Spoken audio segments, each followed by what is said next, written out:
Habang patuloy na umiinit ang usapin tungkol kay Senador Ronald De La Rosa, o mas kilala bilang Bato, emosyonal na nanawagan ang kanyang asawa na si Nancy De La Rosa na huwag hayaang dalhin sa The Hague, Netherlands ang senador kaugnay ng warrant of arrest mula sa International Criminal Court o ICC.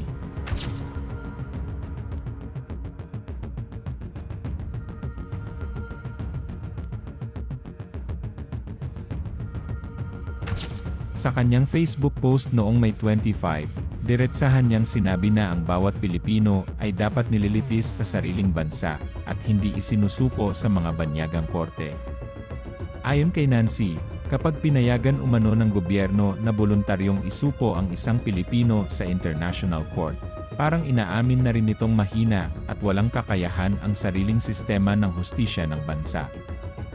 Kaya naman mariin niyang hiniling sa mga nasa kapangyarihan na huwag magpadala sa pressure at huwag gawing pampulitikang palabas ang kaso.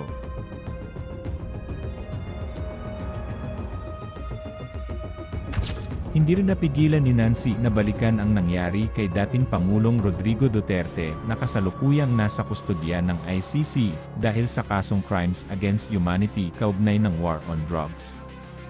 Ayon sa kanya, may malaking aral silang natutunan doon, ang huwag basta isuko ang kapwa Pilipino sa kamay ng mga banyaga. Emosyonal pa niyang sinabi na responsibilidad ng gobyerno na ipaglaban ang soberanya ng bansa at protektahan ang sariling mamamayan. Dagdag pa niya, ang magiging desisyon umano ng mga opisyal ngayon ay tiyak na matatandaan sa kasaysayan, kaya dapat itong pag-isipang mabuti.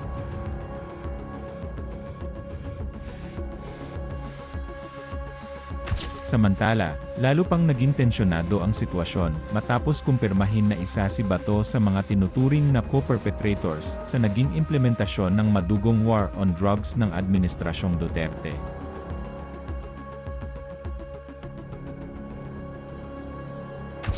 Dahil dito, tuloy-tuloy na rin ang paghahanap ng National Bureau of Investigation o NBI sa senador matapos lumabas ang impormasyon na mayroon na silang lead sa 3 posibleng pinagtataguan nito para maipatupad ang arrest warrant mula sa ICC.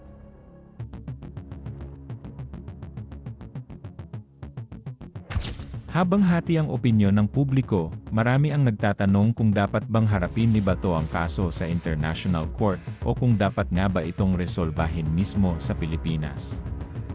Ngunit sa gitna ng lahat ng kontrobersya, malinaw ang mensahe ng kanyang asawa, handa siyang ipaglaban ang kanyang mister hanggang dulo at umaasang hindi ito hahantong sa pagdadala kay Bato sa The Hague.